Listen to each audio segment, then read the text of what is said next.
예수님께서 한 말 못하게 하는 귀신을 내쫓으십니다. 그 사람이 말을 하게 되니 이를 본 사람들은 놀라게 됩니다. 이후 귀신이 떠난 자가 자신의 영혼을 제대로 정비하지 못하면 더 많은 귀신들이 점령하게 되어 더 악화될 것이라 경고하십니다. 전에 없는 권위와 교훈으로 말씀하시는 예수님을 향하여 무리 중 한 여인은 예수님을 낳고 기른 예수님의 어머니가 복이 있다고 외칩니다. 하지만 예수님께서는 이렇게 말씀하십니다. 예수께서 이르시되 오히려 하나님의 말씀을 듣고 지키는 자가 복이 있느니라 하시니라.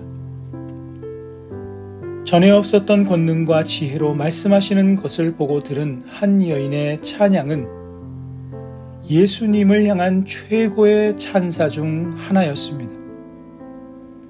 예수님을 메시아로 인정하였을 뿐 아니라 예수님을 잉태한 어머니를 복되다 하였으니 이는 사람으로서 받을 최고의 찬사 중 하나를 들으신 것이었습니다.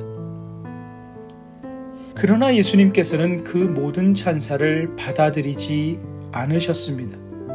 그리고 오히려 하나님의 말씀을 듣고 지키는 자가 복이 있다고 말씀하십니다. 여기서 오히려는 참으로 라는 단어로 번역될 수 있습니다.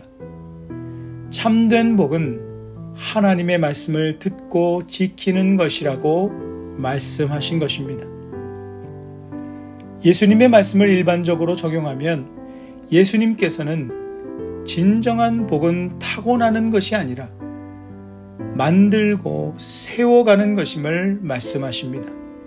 즉, 어떤 환경과 배경, 타고난 기질이나 재능이 그를 복된 인생으로 만들어가는 차별적인 복이 아니라 모든 사람이 누구나 복을 누리는 인생이 될 수 있음을 말씀하신 것입니다. 즉, 말씀을 듣고 지키는 복입니다.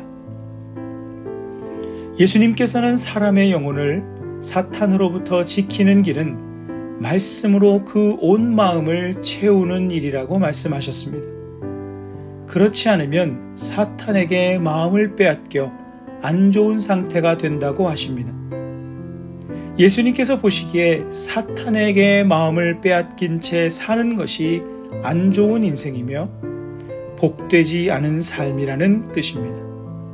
반면 말씀으로 그 마음을 채우고 말씀 하나하나를 철저히 지켜나가는 사람의 삶은 이미 복된 삶의 길에 들어서 있음을 의미합니다.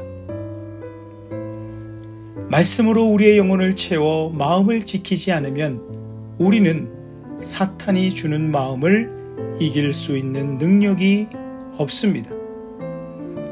두려운 마음을 이길 수 없습니다. 예수님의 말씀을 통해 우리가 스스로 마음을 다잡고 몰아낸다고 해도 더 큰 염려의 마음이 찾아올 수 있음을 깨닫게 됩니다. 우리의 힘으로 노력하면 할수록 안 되는 것이 우리의 마음입니다. 그러므로 우리의 마음을 지키기 위해서는 말씀으로 우리의 삶을 채워나가야 합니다. 말씀을 주야로 묵상하고 즐거워하며 신뢰하고 붙들며 살아가는 삶의 습관이 우리의 생활에 채워져야 합니다. 그러면 말씀이신 주님께서 우리의 삶에 임재하시며 우리의 마음을 지켜주실 것입니다. 주님께서 지켜주시는 마음의 문은 어느 누구도 무너뜨리고 침범할 수 없습니다. 말씀은 늘 우리 곁에 있습니다.